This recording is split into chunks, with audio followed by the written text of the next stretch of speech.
It's a dilemma that over the time, at some point, we all face. Your family's growing up, your kids are getting bigger, and as time goes on, your home that you've lived in and loved seems to get smaller.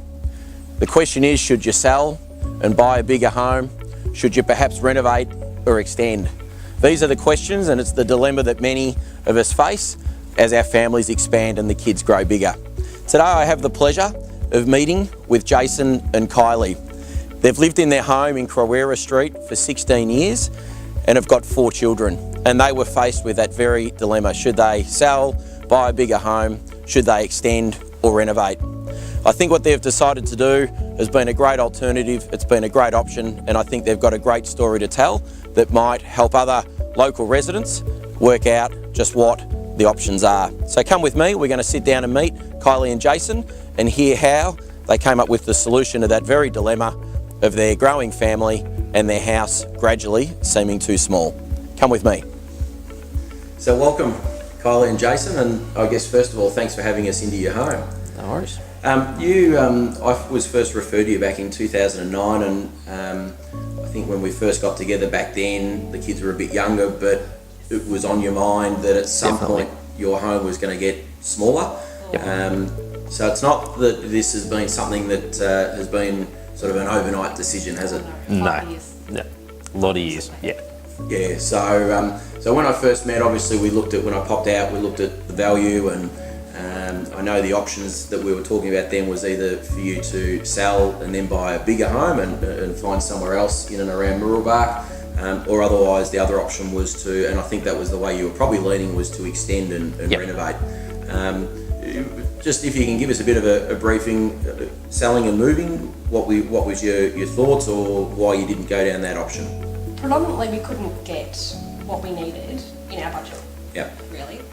The bank couldn't give us 800,000. Yep.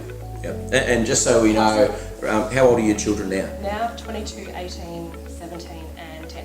Okay, so you needed, obviously each of them needed their own bedroom, plenty of living and all of that sort of thing. And separate living. Yes, and as part of, I know when we've spoken over the time, obviously you had selling costs, obviously to pay a real estate agent. Yep. And then obviously there's stamp duty, which is the significant cost as well to go and buy a new home. And and as you say, and the other thing that which I hadn't probably considered, but it was a very, very valid point. Your concern was as well as, well, what finance were we able to get to take all of those factors into account? Yep. So, even just a deposit, to find a deposit for a purchase of another property. Yep. You have to have that cash ready to go. That's right. So your other option, I mean, obviously you've lived in Mooroolbark Street, Mooroolbark for 16 years. Yep. And you're on a good block. I think we're about 860, 900 square metres, somewhere around thereabouts. And love the size of the block. So your other option you were looking at was extending. Yep. And you looked at that fairly closely. We did. We had plans drawn up. We got prices, everything all done. And then again, the money factor fell over. Yep. So we're back to the drawing board again. And roughly for your extension, roughly how much were you looking at? How much was that roughly going to cost? At the time, between $120,000 and $140,000. Yep. Then 5 years ago. that was years ago. And then when we re-looked at it again, you got to take in, market's going to go up anyway, so that cost was going to rise, we would think, quite substantially. Yes. Yep. And it was then suggested, push it over, start again. Yeah, knock it over and build a new home. What did you then look to do? Obviously you went out and visited building and so forth. Display homes. Yep. Looked online, found layouts that we thought suited us, found out where they had those on display, then went out and had a look. Yep. Travelled Clyde, other side of town, wherever we had to go to find 5 bedrooms. what we were looking at. Yes. And take it from there. Yep. So you Henley built your home. Yep. Roughly how many squares did you end up building?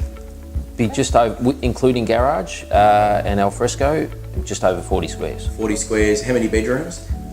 We've got 5 bedrooms plus a study. Yep. And living zones?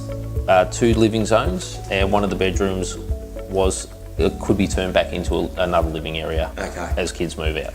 And of course you've got that ripper triple garage at the front as well. With access to the backyard as well. Fantastic. So 12 months to basically from go to woe. Can I ask, rough cost of how much including knocking it down? Yep. How much did the whole project cost you? We would have got in just under 400. Bit under 400 with all other costs involved. For a brand new 40 square home, triple garage, 400,000 roughly, give or take. On our block, in our street, with our neighbours. Perfect. Yeah. And we managed to keep a lot of our backyard, which was a bonus for us. Yep. Not always going to be the case. Yes. But we've got a good sized block in the area we want it to be. And I think that's the thing for anyone that is toying with this dilemma, and you're not the only ones. I meet people all the time that are thinking, well, do we sell, do we upsize, what do we do, do we extend? This is another alternative, and we've just sold some land literally just around the corner from Carrera Street in Monomy Street in Mooroolbark, and those blocks have sold somewhere between 600 and 630,000. We had 3 residential blocks there, all bought by family buyers. Yep. So that gives you an idea as to sort of what you could say your land value was. Yep. If we look at it from a mathematics point of view, let's say your home was roughly worth 700, your cost to build 400, the product that you've now got owes you roughly about 1.1, and not sure whether it would be at 1.1. I think it's probably maybe around $1 million, give or take, somewhere there. Obviously it's a brand new home, still in a little bit of an older area. But then you look at the alternative, and this is where it really worked for yourselves, that you thought, well, okay, if you had have gone and sold your home, and as I said, you pay agent fees, then you go and buy a home, let's say at $1 million or $1,050,000 or something like that to get something on par. And we just sold a home in Rome Terrace in Mooroolbark that went for $1,050,000, similar size block, newer area, but that gives you a bit of a ballpark as to the similar sort of home. Your stamp duty on that purchase would have been around $50,000. So when you sort of add up, by the time agents' fees, stamp duty, some moving costs, and everything else, it balances out pretty good. Yeah. And I think you hit the nail on the head, Jason, that at the end of the day, you're in the street that you love, you're in the neighbourhood that you love, you've got the neighbours that you still like, the kids are comfortable here, you haven't had to really move. Yes, you put up with 12 months of perhaps a little bit of frustration and difficulty, but now you've got what is an absolute great home, and you love it. And financially, it's been a much smarter move for you than if you had moved and everything else. Yeah, definitely. So, guys, it's a great story. I know there's many people out there that are faced with this dilemma, especially as your kids grow older, and we all buy our first home and we live in it, and then we might extend and whatever, but at some point as the kids become teenagers and young adults, we're all faced with that dilemma. Do we upsize or whatever? So I thank you for sharing your story, and if anyone is faced with that dilemma, give us a call. We're more than happy to come out and at least consult and let you know where the value of your home sits, and then that'll give you a bit of a benchmark to work out, well, do you do what Kylie and Jason have done?